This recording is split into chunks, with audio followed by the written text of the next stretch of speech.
Hello. Hi. Welcome. Good afternoon, I guess. 12 o'clock. You are at the Brand and Buzz stage at Eventec Live. My name is Miguel Neves, and you're here to be part of the session called How to Measure the Success of Your Event. If that's not the session you want to see, you should go now to another session, but if you're here to see that, then you are in the right place.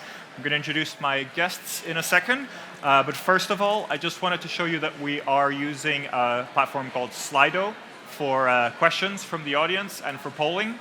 If you go over on your smartphone, iPad, whatever, go online to slido.com, and if you type in this code here, ETL18, that'll be the access to this event, and choose Brand and Buzz stage. You should see this question, which is behind us now, which says, what is the biggest hurdle of adopting new technology? So give us your input on that. We'd love to see. We've asked this question to a few of the sessions so far, and we've had some mixed responses. Oh, we have some nice responses here. Company culture coming out on top as the biggest hurdle to come to new technology. Knowledge and experience as well. Right. So it's safe to say that according to you, company culture is the biggest barrier, biggest hurdle to adopting new technology. That's very interesting. Thank you for your input. We're going to be using that system throughout. So any questions you have, please enter them into Slido. And you can also upvote. So if you click on the thumbs up to any questions you see in Slido, that means that you like that question, and then we'll get to that question first. So any questions you have, please go put them into Slido, and we'll try to get them as much as possible.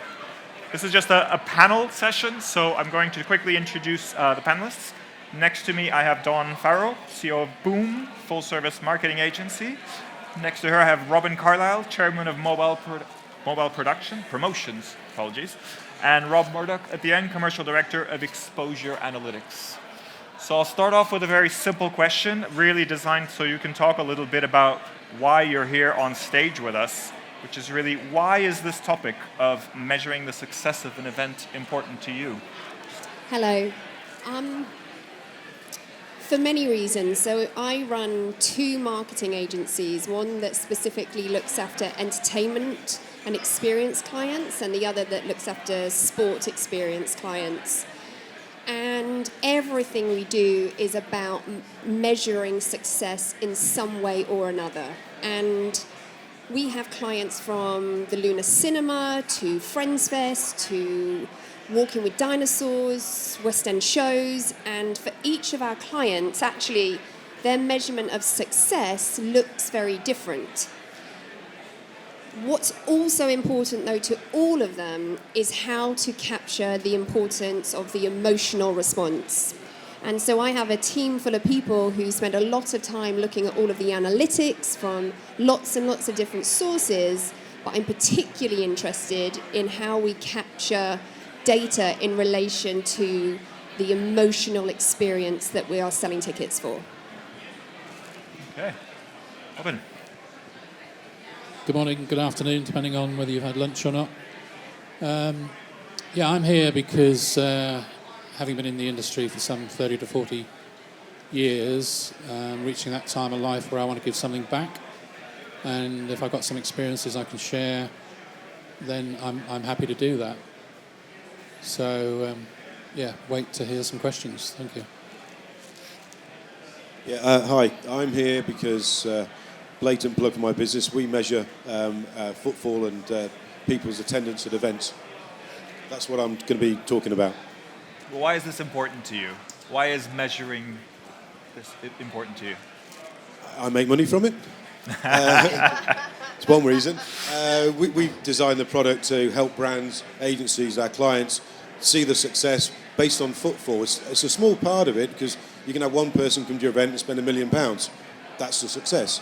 But numbers and footfall is important to the brands, exhibitors, experiential agencies, etc., to make sure that they are getting that footfall and engagement with their exhibition or stand.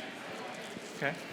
So let's jump into this idea of measuring success at an event. We'll start with you. What is your definition of success? What is success at an event, and what are we trying to measure? Success for me at an event is leads, quality of leads and business coming through. But in order to get that, you need the people walking past and coming onto your stand. So success for me is getting the leads, following them up, and making sure that we're getting business from it. How about you, Robin? Would you agree with that? Yeah, success for me is really the bigger picture. So if the client's happy and we've delivered on time and to budget, or maybe only crept a little bit over budget, and their success is seen in sales. In our case, we do a lot of automotive work, so it's all about successful sales of cars.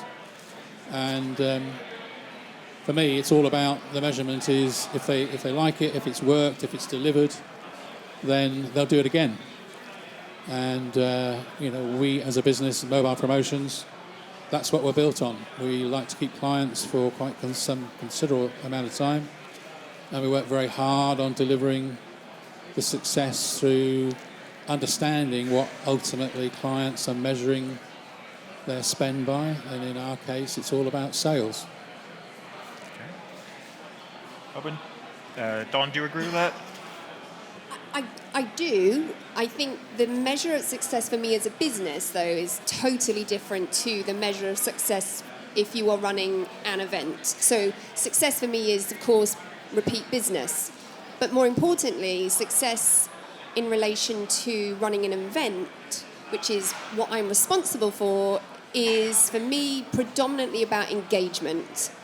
And that engagement can be ticket sales, it can be organic social media, it can be paid for social media. There's lots and lots of different types of engagement that we look at.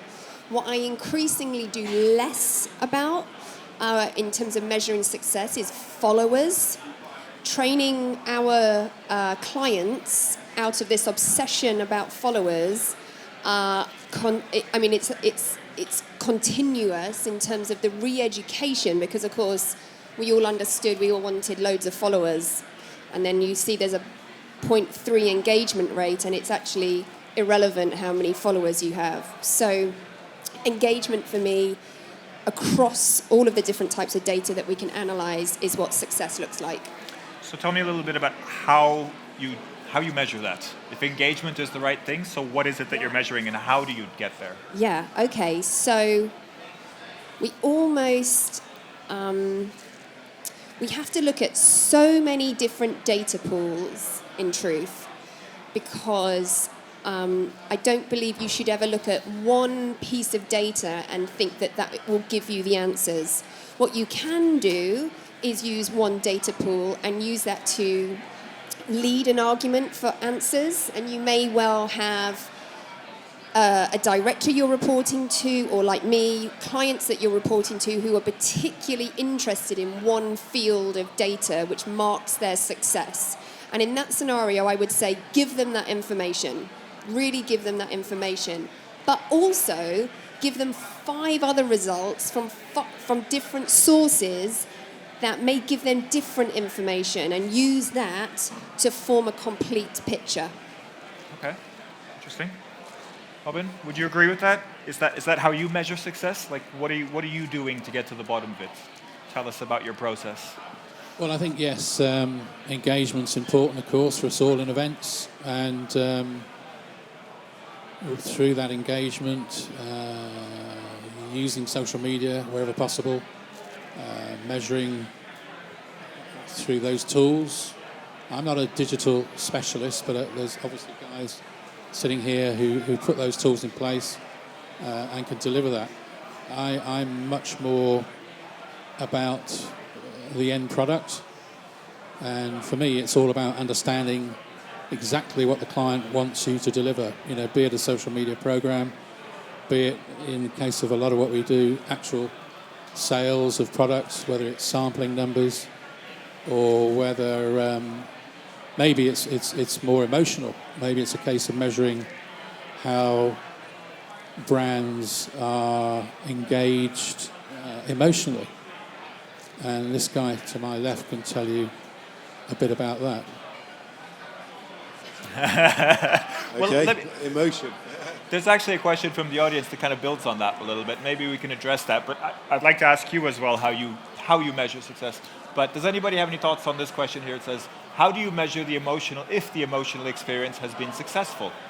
We've talked about emotion, we've talked about engagement. How do we measure it?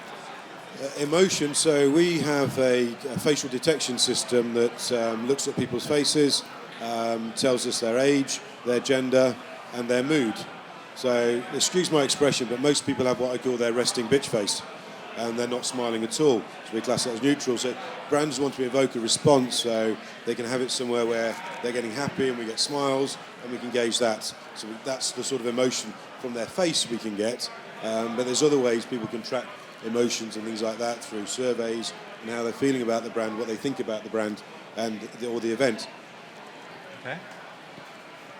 Yes, I'd sort of build on that with, we've persuaded our clients this year to invest in a lot of video work, so that's recording of what's happening on stands, so they can actually not only use the digital and the technology that's available, but they can actually see either in real time or subsequently. They can see people being engaged, enjoying themselves. With that, we can also help reinforce the measurement of dwell time. A lot of what we do on experiential events, it's not a quick in and out. It's very much about dwell time. How much can we get people to stay, hang around, and interact with the product, the brand, and we're using video quite extensively this year to help deliver that to clients. So how do you measure that dwell time? What enables you to track that dwell time? Yeah, big subject. Again, there are camera systems around. This guy we've worked with previously and we'll work with again with tracking systems with multiple cameras on events. You can zone activities, so it's not just the whole event itself. You can measure particular areas, particular zones, and I think that's something again that we've used, fair to say, very successfully. Yeah. Dawn, how about you? Do you have any thoughts about emotional experience? How do we measure if that's successful? Yeah, I mean, I would say I think dwell time is totally relevant. The only thing I would say is that a lot of the events that I look after have a very clear beginning, middle, and end. So take a festival, for example. I would argue that the dwell time is a long dwell time. You're waiting for that headline act to come on. You're not going to leave until you've seen them.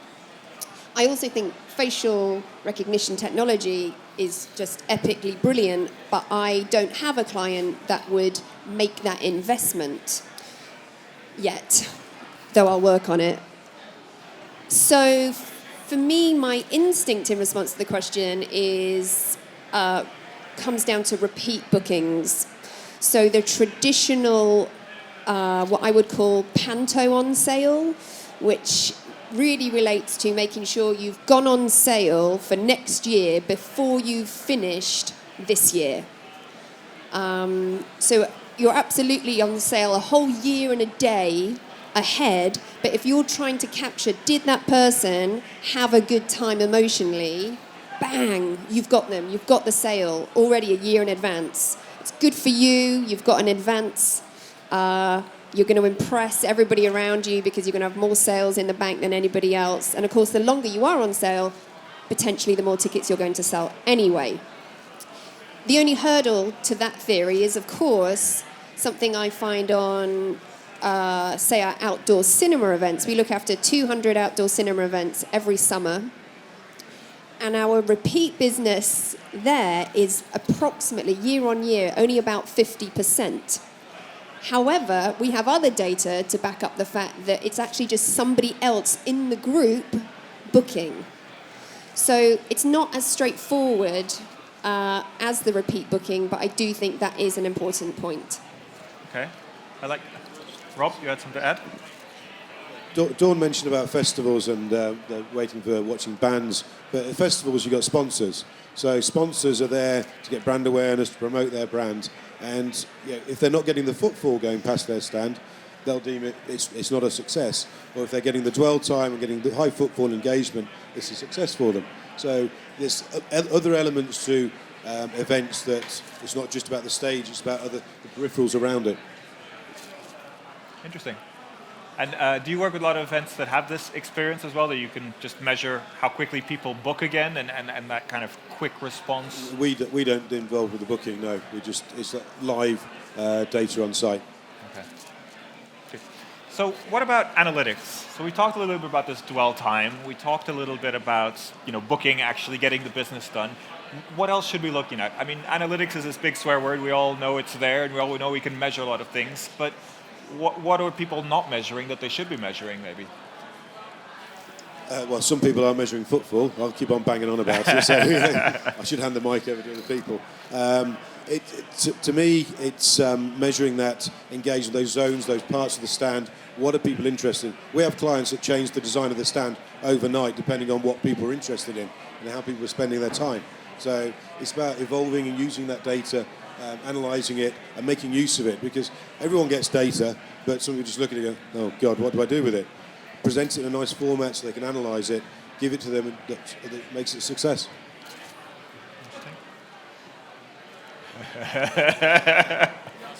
Hot potato.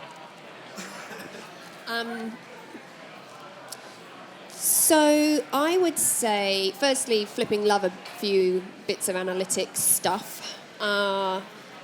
Predominantly, though, the reason we like it as a business is because it allows us to tweak and make incremental changes, which ultimately creates big change.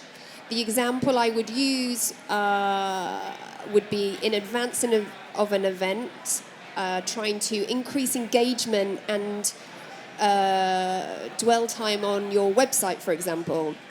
And I would encourage all of you to simply play around with the colours of your Book Now button. Just have a go. Every time we do that, we are able to increase the number of click-throughs. Now, I can't then, of course, manage cart abandonment and that sort of thing, although I can give it a really good shot. But there is the psychology around doing those sorts of things, changing colours on different parts of your website will absolutely generate more click-throughs and also a little bit more work, but it will be very interesting for you to look at as a bit of an experiment. Okay, interesting. So a follow-up question from there that somebody had here, I think it's quite interesting. What are the best measurements to keep sponsors happy? So when we're dealing with sponsors, does this all apply, or are there ways of looking at this data and showing it in a particular way that makes sponsors happy? I'd say ask your sponsor what they want and give it to them. It's so hard getting great sponsors that listen to them.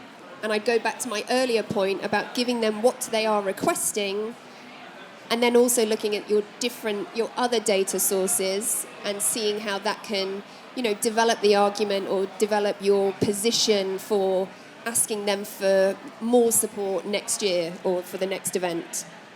Okay. Any thoughts about sponsors? Anything special needs to be done? Yeah, again, big subject. If we're talking about sponsors and sponsorship, there's probably 10,001 brands out there in the UK alone. But I think it boils down to listening. You need to be a good listener. I think you also need to get your hands dirty. So whatever technology you're picking up, whatever technology you choose, whatever technology the client is asking for, listen and understand clearly, and listen, understand, and research their brand. I think you referred also to pushing back on clients. Don't be afraid to push back on clients. There are only people like us all, and we all sometimes get things wrong. So that's where I'm coming from with my team. Listen, don't be afraid to push back, and whatever technology you choose, whatever you think is right, for Christ's sake, try it out first yourself. Don't rely on somebody else telling you it works. Simply that. Rob, I know footfall seems to be a popular thing for sponsors. Honesty as well. Be honest to your sponsors. We hear it a lot that event organisers lie about the amount of people coming to an event. Tell them the truth. And also they want quality of visitors. They don't want 1,000 students coming in to a place like this because they're not going to buy from you. So you're going to match the visitors to what the brand wants as well. And just honesty. Okay, interesting. So I had one more question for me, and then we'll get a few more questions.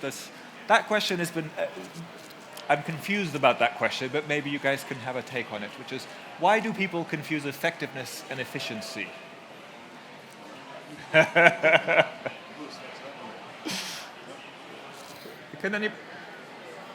Did you ask that question? Could you explain maybe a little bit what you mean?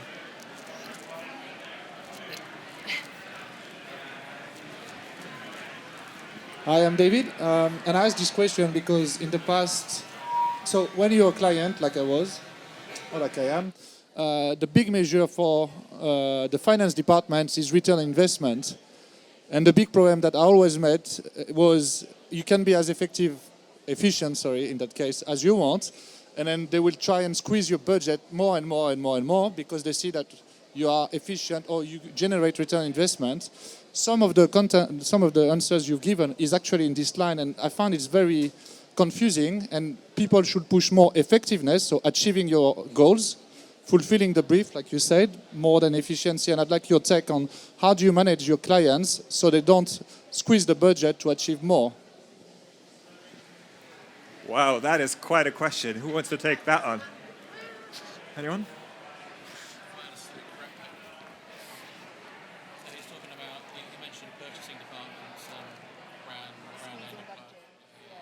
If you're successful, how do you stop people from just squeezing everything and make it even more? Yeah, tricky Big one. question. Thank you. Very tricky one. Making the panel think. Okay, I think I'd start by saying it's part of that understanding the client, understanding the brand. We have a number of circumstances where our big brand clients, however many years relationship we've had with them, increasingly are putting their purchasing and procurement departments between us and them. And I've seen a number of colleague agencies find that as a complete pain, and it is, and try and ignore it and get round it. You can't do that. You know, these days, cost and cost control is important. And again, it's part of the research. If in researching the brand and understanding your client base, there is a procurement process in place, then it's something else you have to run with, you have to understand, you have to spend time with them. And sometimes it's old-fashioned people skills. It's not just about analytics. There's one particular global brand we deal with, the purchasing lady, the one that's most influential, is Portuguese. And for anybody who's been to Portugal, might know my love of a little custard tart called pastel de nata. And they're readily available in the UK now, so I take her a box of pastel de nata to any tender pitch, and it's cheap enough that it's not, it's not bribery, it's just a friendship gesture. But it has broken the ice between us and her, and sometimes it's sort of old-fashioned things like that, as well as giving them the numbers that they need, the results of analysis that they're asking for. So a custard tart helps the numbers look better. The pastel nata, it always makes the numbers look. But again, nicer. I think it's I tend to feel I'm a fairly emotional person, and I'm inevitably reacting in my business life to the emotional side of things. What we do as an experiential business is all about emotion. And yes, of course, as we've said, we need measuring tools and the various things you've spoken about. But if you're not delivering an emotional bang for the buck, then you won't get people back, whatever the event is, in my opinion. So, should we move on? Different question. I have a question around benchmarking. So what should we be benchmarking against? We're talking about success of an event. Now, should we always measure against last year's event or an event that we produced that's similar? Or if we can measure against other events, is there any way to get that data? How do we get that data? What are the benchmarks? We get asked that quite a lot from our clients. What should we expect if we go to this venue or this location? What numbers should we get? And it depends what you're putting on. You'll get footfall if it's a great experiential event. Sometimes you won't get it. So benchmarking is something we always get asked. Comparing this year's event against last year's event, have we done better? What should we expect? So, yeah, benchmarking is important. We have done over 2,000 events now, so we've got a lot of data on locations around the world of where and what's good and what sort of feedback you should get and what sort of footfall. Thoughts on benchmarking? Yeah, I agree with Rob. I think one of the core things is to find a team to work with that actually have a lot of data and a lot of experience in the first place. I think that's really important. And then, but what I would say is we very often get briefed on something that is so alternative. So we do a lot of immersive experiences, and we have clients coming to us that say, well, it's sort of based on this. We think it's going to be there, and we're talking to Londoners, so we want them to buy tickets. So could you do that? And the brief sounds scary, but actually the opportunity is huge, and the opportunity to look at where else to find benchmarking opportunities. So some of you will work with ticket agents. Many of you will have exclusive deals with ticket agents, and commercially that will totally make sense. But equally, when it comes to benchmarking, if you are allocating out to lots of different agents, you potentially have a better opportunity to benchmark and understand what's working and what isn't. And I'd say the last part of benchmarking is actually, again, just about the venues that you go to and building a relationship with them so that they are, frank and honest about what works and what doesn't. Though remember, they're always going to tell you what works, because it definitely works every year. Absolutely. Okay, some quick fire questions. We have 3 more minutes. Remember, you can still ask questions, or you can speak to the panelists afterwards. NPS scores. Are they important? How important are they? And are there other metrics that we can identify at the end of it? NPS scores, Yes. Net Promoter Score, the survey at the end of an event that says from 1 to 10, would you recommend this event to someone else? And if it's 8 or above, you're recommending. If it's not, you're not really. I mean, my quick response would be, I think we're all going, is it important? Which probably tells me not that important. But again, I would say if it is important to somebody in your organisation, then yes, use the information. Again, it's about choosing which pieces of information you need to use. Any thoughts on survey questions to judge the success of an event? If I they're don't think important? we live the sort of lives that give us the time to fill in half of these surveys.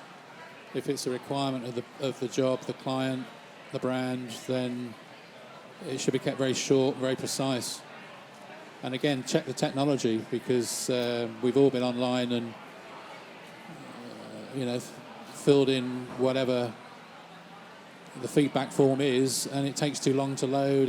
It's just all clunky, and you get fed up doing it, and that in turn then reflects badly on the event or badly on the client. So if it has to be there, short, sharp, and check it works.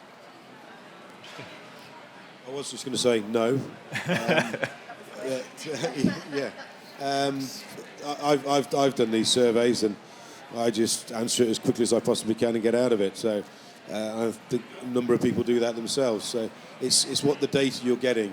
Is that a true reflection of how people are feeling? Maybe, maybe not. Just if you've got somebody asking the questions, I find it intrusive. I'm here at an event. Leave me alone. I'm here to enjoy myself. Don't start asking me loads of questions. That's me personally. But as you said, some brands like it. Some people thrive on it and want their business to grow based on those. So the panel is not a fan of surveys, post-event surveys, I would assume. It's a challenge. They are challenging. Just going to wrap up with one last question. We didn't have time for all the questions, but there's an interesting question here about consent, and I assume this is around GDPR and data protection. Consent to analyze expression for emotional response. Is that something that you need? How do you address that? So our products, we were worried about GDPR when it came out, and we went through the ICO told them what we were doing, and they gave us a clear category: you're okay, you're not affected by GDPR. We don't store any images of people with our facial detection. Very clearly detection, not recognition. So we will look at somebody's face, guess their age, gender, and mood. So ICO's told us we don't need any GDPR requirements on that. It's only if you're storing the images, counting them, watching them come back, that's when GDPR comes into effect. So you don't store the images afterwards, so it doesn't apply. Okay. I think you're the person to answer that question, so I appreciate it. So please, round of applause for Dawn, Robin, and Rob. Thank you very much. That's all we have time for. In 10 minutes, we start with tech demos, starting with Zoho, Eventia, Brella. So please come back for that. Thank you for your time.